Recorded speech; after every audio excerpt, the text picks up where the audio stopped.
Alors voilà, on a dans le gabarit donc cette petite maison qui nous permet de revenir à la page qui contient une espèce de table des matières, en tout cas des boutons qui nous permettent d'aller vers une page ou une autre. On a ces boutons qui permettent d'aller à la page précédente et à la page suivante. Mais si vous regardez, là je vais sur la page 1, j'étais dans le gabarit là. Là j'étais dans le gabarit.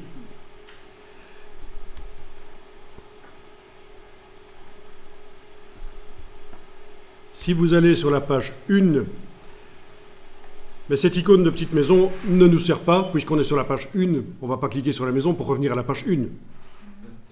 Et la petite flèche pour aller à la page précédente ne nous sert pas non plus, puisque, voilà, il n'y a pas de page précédente. Donc on va déverrouiller ces éléments par rapport au gabarit, avec touche commande majuscule et cliquer, ou contrôle majuscule sur le PC et cliquer. Et on va éventuellement rendre ce bouton invisible en allant dans les effets de transparence, objet, effet de transparence, vous pouvez le mettre à 0%. OK. Même chose pour l'icône de la maison, commande majuscule clic, c'est déverrouillé par rapport au gabarit. C'est vrai que je pourrais le supprimer, mais j'aime autant, on ne sait jamais, le pouvoir le faire réapparaître à un certain moment. Donc je vais dans objet, effet de transparence et je mets 0% d'opacité. Voilà. Voilà, même chose sur la dernière page, peut-être que la page 12, en supposant que c'est la dernière, la flèche ici ne servira pas. La flèche qui sert à aller à la page suivante. Donc, commande majuscule clic, objet, effet, transparence, 0. OK. Donc, il est toujours là, mais on ne le voit pas. Et vous pouvez enregistrer le document sous un nouveau nom, éventuellement. Alors, objet, effet, transparence, vous voyez qu'il n'a pas de raccourci clavier. Il est possible d'en mettre un, vous savez comment on fait? Oui? Quand vous utilisez souvent des fonctions dans les logiciels Adobe et qu'elles n'ont pas de raccourci clavier, vous allez pouvoir en créer une pour cette fonction. Bon, ben allons-y, faisons ça. Menu édition, raccourci clavier. Et ça fonctionnera pour ce document et pour tous les autres. Édition, raccourci clavier. Donc, il va falloir créer un nouvel ensemble. Vous allez cliquer sur nouvel ensemble parce que l'ensemble par défaut ne peut pas être modifié. Donc on va devoir travailler sur une copie. Nouvel ensemble. Voilà. Je vais lui mettre bêtement mon prénom. Voilà.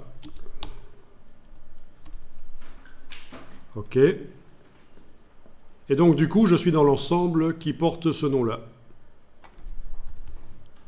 L'ensemble de raccourcis clavier. Vous mettez votre prénom, c'est bien.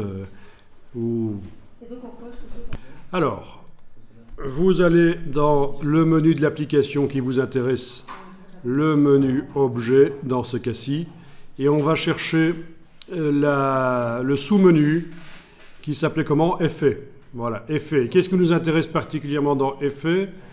Transparence, il est là. Effet de transparence. Voilà. Et il n'y a pas de raccourci, il va falloir en taper un ici. Donc il faut trouver un raccourci qui n'est pas utilisé ailleurs. Vous utilisez les touches de fonction, vous avez commande, alt, majuscule, contrôle, ça doit marcher aussi je pense.